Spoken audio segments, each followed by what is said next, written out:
আসসালামু আলাইকুম। পূর্ব আদাবাড়িয়া কবরস্থান সংলগ্ন স্থানে একটি হাফিজিয়া মাদ্রাসা নির্মাণের মহৎ উদ্যোগকে সামনে রেখে এক সুন্দর ইফতার মাহফিলের আয়োজন করা হয়। এই মহৎ আয়োজনের প্রধান উদ্যোক্তা ছিলেন সহকারী অধ্যাপক মোহাম্মদ গোলাম হাসনাইন খান, যার আন্তরিক প্রচেষ্টা ও অক্লান্ত পরিশ্রমে অনুষ্ঠানটি সফলভাবে সম্পন্ন হয়। এই উদ্যোগে তাকে সার্বিকভাবে সহযোগিতা করেন নতুন প্রতিষ্ঠিত মাদ্রাসার সভাপতি মোহাম্মদ আফজাল হোসেন এবং সেক্রেটারি আব্দুল জব্বার। আদাবাড়িয়া, গোপালপুর, তারাপুর ও ঘোলারিয়া এই কয়েকটি গ্রামের মানুষের সম্মিলিত প্রচেষ্টা ও সহযোগিতায় গড়ে তোলা হচ্ছে পূর্ব আদাবাড়িয়া হাফিজিয়া মাদ্রাসা। 5 গ্রামের মানুষের ভালোবাসা, শ্রম ও দানের মাধ্যমে ধীরে ধীরে এগিয়ে চলছে এই দ্বীনি শিক্ষা প্রতিষ্ঠানের নির্মাণ কাজ। এই পবিত্র উদ্দেশ্যকে সামনে রেখে এলাকার সর্বস্তরের মানুষকে একত্রিত করতে আয়োজন করা হয় এই ইফতার মাহফিলের।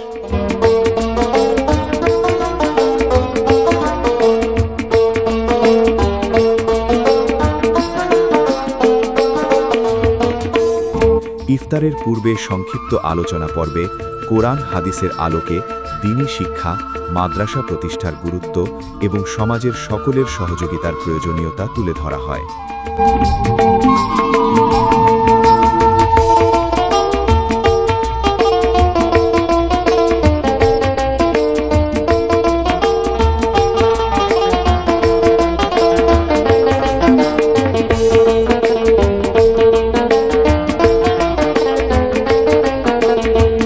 এ সময় মাদ্রাসার নির্মাণ কাজে সহযোগিতার আহ্বান জানিয়ে গুরুত্বপূর্ণ বক্তব্য প্রদান করেন সহকারী অধ্যাপক মোহাম্মদ গোলাম হাসনাইন খান। আজকের ইফতারি পার্টি আয়োজন করা হয়েছে।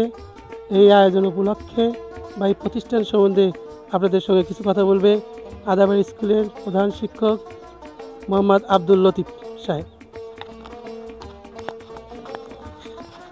ধন্যবাদ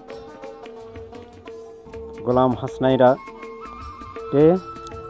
আজকে আমাদের পূর্ব আদাবাড়িয়া কবরস্থান কর্তৃক আয়োজিত ইফতার পার্টির আয়োজন এবং সাথে দোয়া মাহফিল এবং হাফিজা মাদ্রাসার উদ্যোগে আজকে আমাদের এই ইফতার পার্টির আয়োজন করা হয়েছে।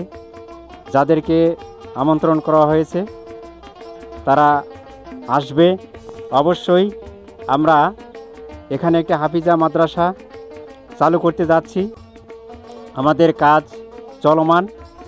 এই চলমান কাজের মধ্যে আমাদের এখন যে দর্শক অথবা যে আমাদের কবরস্থানের যারা সম্মানিত সদস্য রয়েছেন এবং সদস্য ছাড়াও যারা আশেপাশে গ্রামে আছেন, তারা আমাদের এই হেফজুল কোরআন একাডেমি অর্থাৎ একটা হাফিজা মাদ্রাসা চলছে কাজ। আমরা অচিরেই হয়তো এটা নির্মাণাধীন অবস্থায় আছে, কাজটা শেষ হলেই আমরা চালু করতে যাব।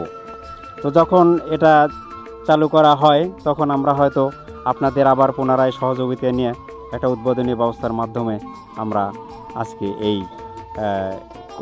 কোরআন হেফজুল কোরআন একাডেমি পক্ষ থেকে অত্র এলাকার সবাইকে ধন্যবাদ জানাচ্ছি। সবাইকে ধন্যবাদ। আসসালামু আলাইকুম। ধন্যবাদ আব্দুল লতিফ স্যারকে। এবার আপনাদের সামনে আরও একজন কথা বলবেন আমাদের মেহমান, অত্র আমাদের আদাবাড়িয়া প্রতিষ্ঠানের সম্মানিত শিক্ষক মোহাম্মদ লোকমান হোসেন। ওনার কথা আপনারা আউযুবিল্লাহি মিনাশ শাইতানির রাজিম। বিসমিল্লাহির রহমানির রহিম। আদাবাড়িয়া কবরস্থান সংলগ্ন হাফিজা মাদ্রাসার উন্নতিকল্পের আদাবাড়িয়া ইফতার মাহফিলে আজকের আদাবাড়িয়া হাই স্কুলের প্রধান শিক্ষক জনাব আব্দুল লতিফ স্যার এবং অত্র গ্রামের মুরব্বিয়ান মোহাম্মদ জব্বার হোসেন এবং অত্র গ্রামের প্রফেসর হাসান গোলাম হাসনাইন স্যার, সবার প্রতি আমার সালাম। আসসালামু আলাইকুম ওয়া রাহমাতুল্লাহি ওয়া বারাকাতুহু। আসলে আদাবাড়িয়া হাফিজিয়া মাদ্রাসাটা উন্নতি কাজ চলতেছে, নির্মাণ কাজ চলতেছে।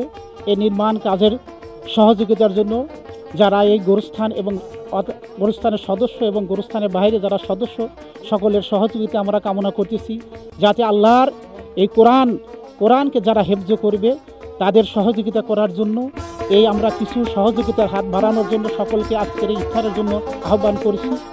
আমরা সকলের প্রতি বিনীত অনুরোধ করি আপনারা সকলেই হাফিজা মাদ্রাসায় সহযোগিতা করেন এবং সকলেই দুনিয়া থেকে সবাই চলে যাব, একটি হাফেজ পর্যায়ক্রমে অনেক লোককে জান্নাতে কাল সুপারিশ করবে। সেই হাফেজের এখানে পড়াশোনার পাঠদান করা হবে, তারই সহযোগিতায় আপনাদের সকলের সহযোগিতা চাচ্ছি। এই আশা এই ব্যক্তি রেখে আমি আমার সংক্ষিপ্ত বক্তব্য শেষ করছি। আল্লাহ হাফেজ। সবশেষে বিশেষ দোয়া ও মোনাজাতের মাধ্যমে আল্লাহর দরবারে মাদ্রাসার সফলতা, এলাকার কল্যাণ এবং সকল মুসলমানের মঙ্গল কামনা করা হয়। এরপর সবাই আন্তরিক ও সৌহার্দ্যপূর্ণ পরিবেশে একসাথে ইফতার সম্পন্ন করেন। আল্লাহ তাআলা যেন এই মহৎ উদ্যোগকে কবুল করেন এবং পূর্ব আদাবাড়িয়া হাফিজিয়া মাদ্রাসাকে দ্বীনি শিক্ষার এক আলোকিত কেন্দ্র হিসাবে প্রতিষ্ঠিত করেন। আমিন।